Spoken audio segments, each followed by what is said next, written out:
Hello, 8th graders. Hello, how are you? It is Sunday night, and it's Mr. Becker posting a wrap up for you for this week's stuff that we read. We'll talk a little bit about next week's materials and a few other things as well, because as you know, we will attempt to talk to each other this week, just like last week, in Zoom meetings. So let's get to the fun that we have. This assumes it'll work. Hey, there we go. So hopefully you're all doing well and not in the process of being completely destroyed like this young man who I think he plays for like this football team in Buffalo or something. I don't know who that guy is, but anyway, hopefully you're doing well. It was really nice to see so many of you in the Zoom meetings this week. We had Tuesday was cool because it was like a pet day. So I got to see pets for both the juniors, which you wouldn't know, but then you guys too, and I got to see Baby Goat, which might have been the cutest thing I've seen in a very long time. And uh, got the chance to see other eighth graders on Thursday as well. So it was nice to see people. Hopefully everything's doing well. If you have questions, please don't hesitate to contact me at any time. I can try to help you out with any of the work that we have going on. It is Sunday. I'll move my head here. There we go. It's Sunday, so please try to keep up the reading that will be happening as the weeks go on. There is a reading schedule. It's already been posted. There is a change. I goofed up one of the weeks, and you'll see that in just a second. I had mistakenly thought that this week coming up was the week of spring break, so I've moved that reading to this week. You'll see it in a second because, of course, some of you might have seen that already, but we'll fix that in just a moment. And we'll do that right now. The classroom management stuff here. Also, fat baby picture because there's nothing wrong with fat baby pictures. And hopefully you didn't eat all of your quarantine snacks in one night, assuming you have some. So some things here. This is the change, or these are the changes in the reading schedule. So like I said, I originally had put this as 413, 415, 417. This is the reading schedule for this week based on the correct days. So this is a change, not a huge change, but it is a change, so be mindful of that. I'll update this in Google Classroom too, so that it's sent to you as a message as well. So I didn't do a wrap up last Thursday. There are some things I can go through. I still haven't figured out. I'm trying to post or make a video clip for parts of it, and we're actually going to talk a little bit about the movie today in this wrap up. And so I'd like to show you some things, and in fact, hopefully this Thursday I can get it figured out and show you the things that we'll talk about this evening in this wrap up. So essential questions about the reading to be aware of. There are some movie video clips. I know I can do regular video clips, but the movie clips are a little harder to figure out. And then anything else that pops up. And then if you have any questions, as I move my head again to here, if you have any questions, let me know or request things you want to talk about. There are a lot of things to go through because there's a lot of things happen in the book. That really an amazing amount of things happened to Louis Zamperini. That's our main character, the real guy. A tremendous amount of things happened to him in his lifetime. Had a pretty amazing life all the way around. And then we'll do the wrap up like this. Historical connections. There are 3, and I'll talk about those in a minute. Some quick points or some quick questions about the reading, and this is the second one. This is the second wrap up that we will have done. As I move my head again, I liked the Zoom meeting times. We met during class time, so Tuesday at 9:30. That's when we met, and I think the password's going to stay the same for both third and for eighth period. That shouldn't change. So same time, same setup, all that type of stuff. I'm gonna try to get us to do some actual classwork this time. It was nice to see each other, but I think we need to address some of the things here and um, the questions. In fact, the questions from the wrap up here wouldn't be a bad thing to talk about in class this week too, because I asked some questions and I know what I think, but I want to know what you think. So yeah, and I'll send the meeting links again, just like I did last week. So we have some links for Unbroken, and let's see. Yeah, get my head out of the way here. All right, so the first one is going to be for Pearl Harbor historic sites. There's actually several, and sometime not too long ago, the people involved said, "Hey, let's put them all together in one place." So the Pearl Harbor historic sites. You can see the link in Google Classroom, and pretty amazing stuff. There's a couple places in America that are that really require attention and your focus. And I know, obviously, we're not going on the DC trip this year. One of them we were going to see is the Tomb of the Unknown Soldier. Another one is going to be the USS Arizona, which is at Pearl Harbor. There is a boat that can take you out into the harbor and near where the Arizona sank. And to this day, there's still like little bits of oil that come up. If you go past in the ship, you can look down and you can see the oil. And very solemn, very historic. The men that were on the Arizona are still on the Arizona. That ship obviously was sunk in 1941.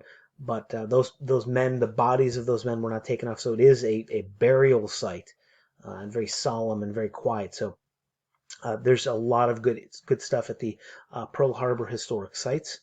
The next one we'll see is in New Orleans, and this is the National World War II Museum. And you see, I'm actually using my keyboard now. There's my keyboard because my laptop keyboard doesn't like to do W's, and there's a W missing right there. Actually, no, it'd be over there now. There it is. No, that way. Anyway, World War II TWO Museum. I plugged in my keyboard and forgot to come back and fix that one. So shame on me. Anyway, the World War II Museum in New Orleans. It's kind of new-ish, but really very nice. And because World War II was such a tremendous event, it is really, there's a lot to do, a lot to see there. And it does cover the entire war, which in some cases is in the 1930s and then into the 1950s after World War II, too. Lots of things to see. So I had originally set up a meeting with the people at the museum um, earlier on in the year. As you know, not only can we not go to DC, well, all of these museums, including the Pearl Harbor one, they're all closed because of the coronavirus. So the great news is most of their material is online, and they're spending a lot of time putting everything online. So you should have a lot of stuff to see when you go to that website. And then finally, this is another one that I liked. There's reading on this site. I know I'm an English teacher, that's okay, but this spent some time. This map is just a small piece of what it looks like. This is how we won the war in the Pacific. So obviously we were in Europe as well. So after Pearl Harbor, we could not simply go, and you'll notice on that little map right there, the reddish little bloom by yay big or so, all the way to the end of the to the right there. After after Pearl Harbor was hit, we couldn't simply just go and attack the Japanese head on. We had to do little bits at a time, and so these arrows here on this map show you a little bit about that. But the website that I've linked to in Google Classroom has tremendous detail, lots more about it. And then this map is on that site as well. And of course, that's how Louis Zamperini ends up in the Pacific Ocean in the first place, because we would get one island and then we'd take a whole bunch of bombers and ships and attack the next island and then get that one. And then we do the same thing, keep moving it one at a time. So that's how Louis Zamperini ends up in the Pacific Ocean in the first place. So this, I think we're going to try to do this in the Zoom. And of course, now we have 2 weeks of Zoom meetings, or 2 weeks of wrap-ups. So we'll talk about some of the things here that we would talk about in class. That's a picture, in case you're wondering. That's a picture of Louis Zamperini, and I believe I pulled that, and I think that's Superman. I think that's after.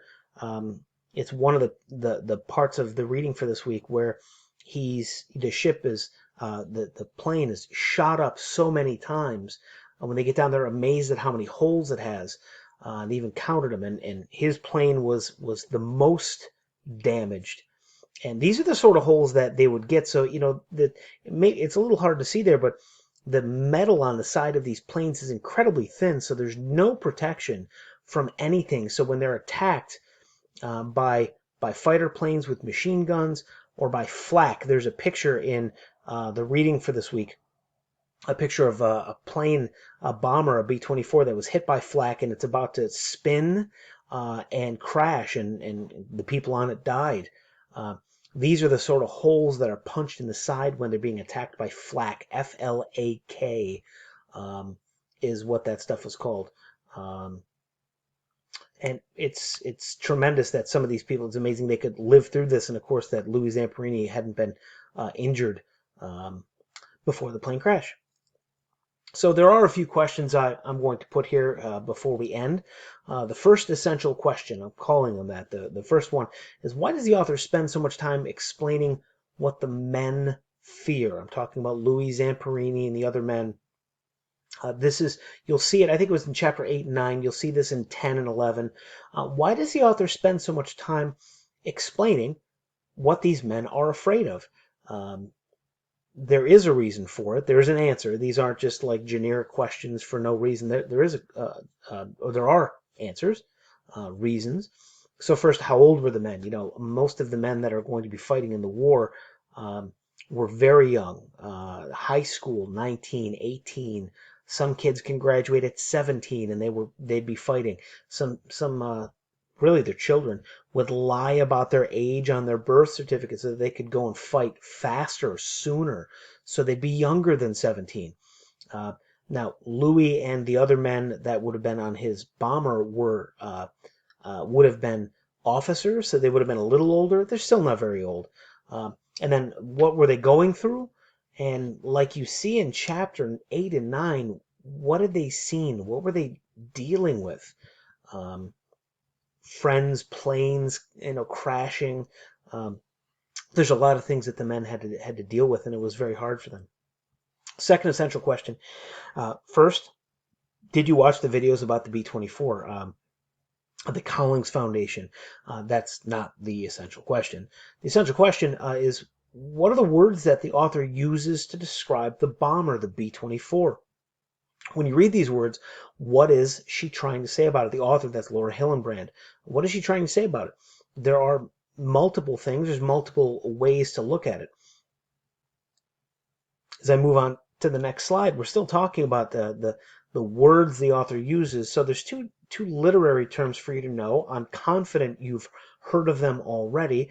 There's two different ways to compare things that we'll talk about. First is a simile. It's comparing things using like or as, like saying something is as big as a house. That's a simile. That's one way to describe things. And then metaphors are going to be when you compare two things. You describe, or I should say, you describe something. You don't use like or as. It's a different way of describing things. And in the reading for this week, the author uses similes and metaphors to describe the plane in particular, or not just Louis' plane, but all of the B-24s. So these are things to keep in mind too, like why, what do these words mean? What do they suggest? What sort of things can we take out of them? And the third and last essential question, as I move my big head, is that chapters 8 and 9. Now this is where, if we were doing this in class, we talk about this. Chapters 8 and 9 are absolutely not in the movie. They're not there at all. I think the movie's very good. I think the movie has good detail and covers things well. I like the actors in the movie, but the actors are, you don't see this whole section. And 8 and 9 are, I think they're important. I think there's stuff that happens that matter. You see some of the attacks and that picture that I showed you with Louis Zamperini with the hole in the side of the plane, describing some of their bombing runs.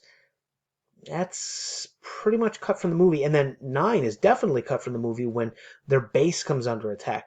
Those things aren't there. And the chapter 8 is called Dying in Droves, about how many of these planes went down. Why would the author cut that? Why wouldn't the author include that? Excuse me, why wouldn't the director of the movie, why wouldn't they keep that in for us to see? I think it'd be important. I think it'd be powerful to see the sort of, fear that they had, but they're not there. Why is that? We'll end the recording for the week. I couldn't get this big screen to come up for the seniors, so I must have figured it out, and I'll have to use it for them from now on, because everyone wants to see me, I'm sure, just like you do too, right? So listen, we'll see each other again this week on Tuesday and Thursday, depending on your class. The book has, obviously, there's lots of good things in the book. I hope you are enjoying it. Students typically do. And I like the book as well. So there's some video clips and some other things to take a look at as we move into the book and continue. And obviously, since we've talked about what happens in the book, you can imagine some important events are going to be happening in this week's reading. So I do hope to see you on Tuesday or Thursday. I hope everybody's doing well. Haven't heard any awful things, so I'm hoping that that means good things, that everybody is maintaining and living and surviving. And I know you're bored. I know many of you would like to be in school. I'd like to be in school too. I do look forward to seeing you guys this week, and I hope to see you again very soon too. So take care and have a good week. We'll see you soon.